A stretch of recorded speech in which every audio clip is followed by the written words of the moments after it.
আজকে রান্না করব এই কচু শাক দিয়ে মাছের মাথা দিয়ে। আমি কচু শাকগুলোকে সুন্দর করে কেটে ধুয়ে পরিষ্কার করে আসছি। দেখুন কি সুন্দর কচু শাক, কেটে নিচ্ছি।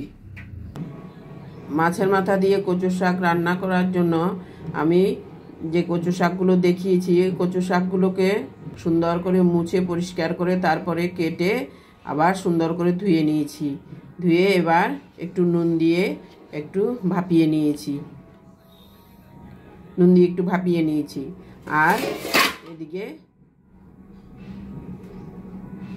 আর এদিকে মাছের মাথাটাও সুন্দর করে ভেজে নিয়েছি। এখন রান্নাটা শুরু করব। রান্নাটা শুরু করছি। কড়াইতে তেল দিয়েছি, তেল গরম হয়েছে। তেজপাতা, শুকনো লঙ্কা দিয়ে দিচ্ছি ফোড়নের জন্য কালো জিরে। এবার একটুখানি নেড়ে দিয়ে দেব পেঁয়াজ কুচি।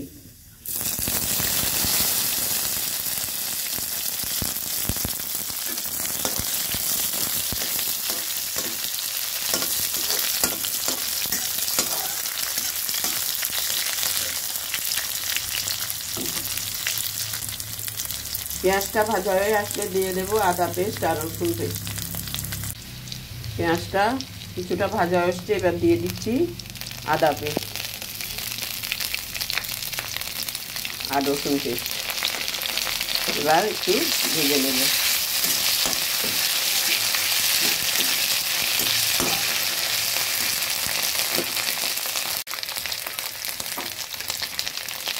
আদা রসুন ভাজা হয়ে গেছে, এবার দিয়ে দিচ্ছি জিরে ধনে গুঁড়ো।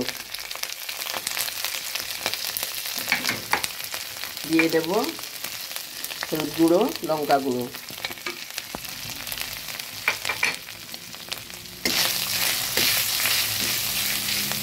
এবার হালকা একটু জল দিয়ে দেব।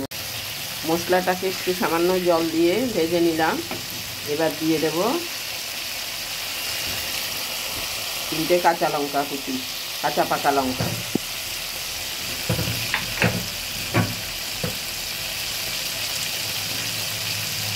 সামান্য একটু নুনটা একটু কম করে দিচ্ছি, কারণ কচু শাক ভাপানোর সময় নুন দিয়েছিলাম।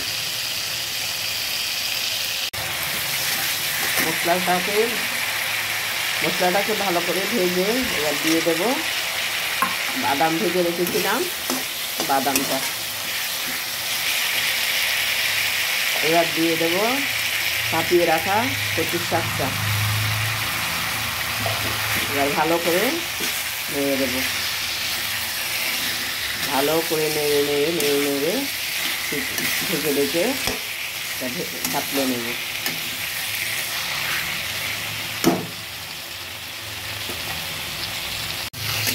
আমি বারবার নেড়ে এটা সিদ্ধ করে নিয়েছি। এবার আমি মাছের মাথা ভাজাটা দিয়ে দিচ্ছি।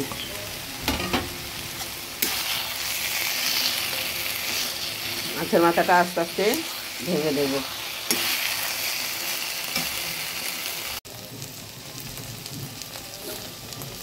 মাছের মাথা দিয়ে কচুর শাক একদম রেডি। আমি বেশ কয়েকবার ঢেকে নেড়ে এটা শুকিয়ে নিয়েছি। এবার পরিবেশন করে দেখাচ্ছি। মাছের মাথা দিয়ে কচু শাকটা হয়ে গেছে, পরিবেশন করে দেখালাম।